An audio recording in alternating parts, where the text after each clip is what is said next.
I'll be the first to admit that RFactor 2 hasn't had as much love from me recently as it probably deserves. With a series of solid updates, prominent positioning in multiple real-world replacement esport events, and a raft of interesting new content, Studio 397 have very much recaptured my interest. So today I'm going to be taking a look at a variety of new content and talking about why I'm really excited about RFactor 2 again.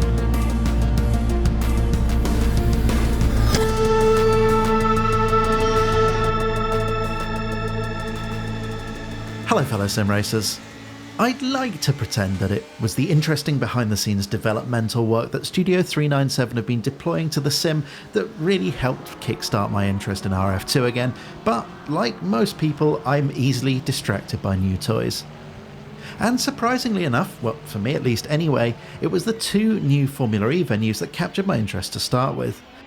The New York and Berlin E-Prix circuits are a very welcome addition to the sim, and they're a strong sign of what can be achieved with the type of real-world crossover events with which we've become increasingly familiar. Now, circuits are probably the biggest area in which Studio 397 has really been outclassing all of the competition of late, and these are no different. Not only are they very well modelled, of course, drivable as well, but they also have this sense of atmosphere that's often missing in other sims. The New York E-Prix Circuit, for example, does a great job of capturing the sense of place. The venue's located on a pretty unremarkable stretch of Brooklyn Dockside, but that's juxtaposed against the tall buildings, landmarks and glamour of Manhattan in the background. Though, as is often the case, it's actually the small items, that street furniture, people, vehicles, cranes, billboards, TV screens and everything else that give it just that bit more of a lively feel, and they certainly do feel more alive than other tracks in other racing sims at present. This was something that was particularly excellent about the Le Mans circuit, though you do get the impression that they probably had to hold back a little bit in some areas in order to keep performance at sensible levels for most users. But unsurprisingly, the E-Prix circuits are just much better in this regard, though that of course is very much the nature of the beast.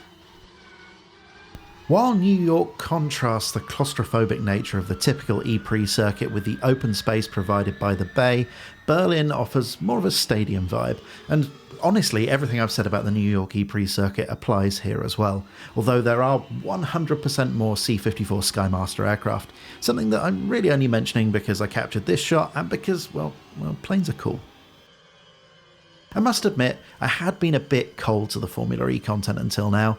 The Gentoo car was undeniably a step forward in every respect from the earlier model, but the small number of circuits made it feel like a bit of a novelty in the sim, at least for me anyway.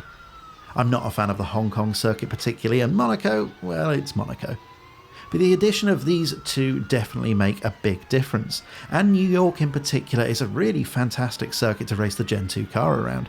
Speaking of which, hats off to the RF2 AI for being able to handle these narrow, unforgiving circuits. Other sims, well, honestly, they'd just fall over and die at the prospect. Next up, the first Ferrari in RFactor 2, at least officially. The 488 GTE fills an important Maranello-shaped hole in the GTE field, and its arrival is rather well timed with the official Le Mans 24-hour virtual event this weekend. That might not be a coincidence, you know. Normally, I'd start this sort of thing by talking about how the car drives, but the 488 GTE represents a bit of a landmark for RFactor 2 in my opinion. For the first time, the car looks just as good inside as it does outside. I believe the 488 is the first of the cars with the new lighting model deployed internally, and as such looks 100 times better than anything else in the game. If this is a sign of things to come, then sign me up. Honestly, this was much needed, and combined with the lighting overhaul deployed in build 1118, the sim is, well, it's really starting to look the part. Now of course there is a performance hit as you would expect with such things, but for me at least it does seem quite manageable. As far as the driving experience goes, it is a lot like the other GTEs, only with a mid-engine kind of flavour. The same detailed and communicative force feedback is there, as is the slight propensity to oversteer that's present throughout the class and indeed all of the endurance cars.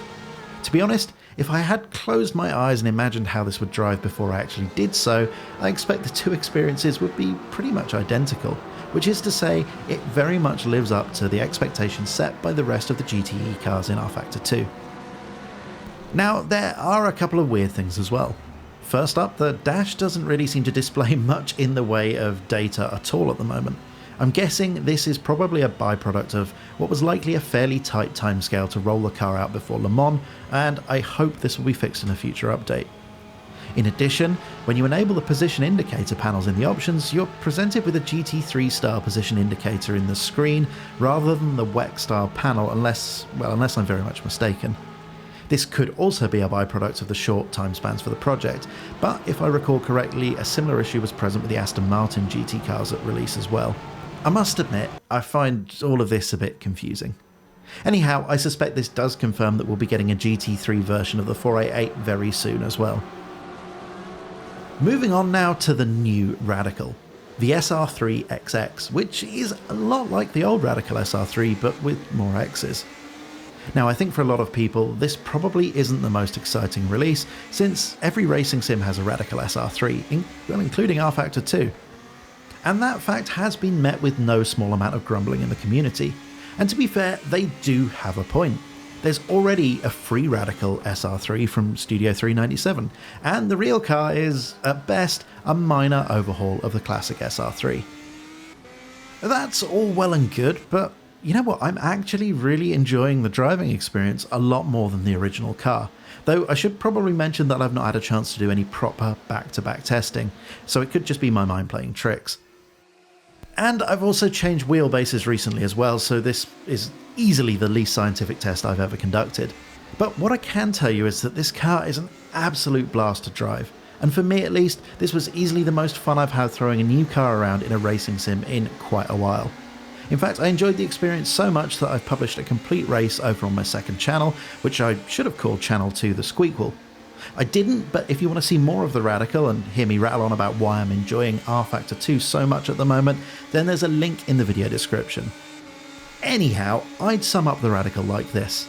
If you like Radicals and don't mind paying a couple of quid for a new car, then, well, you'll probably like this one.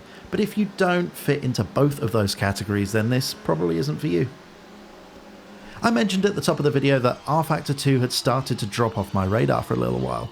I think it's fair to say that the development of other sims has taken a big leap forward, and RFactor 2 was perhaps starting to look a little bit stale.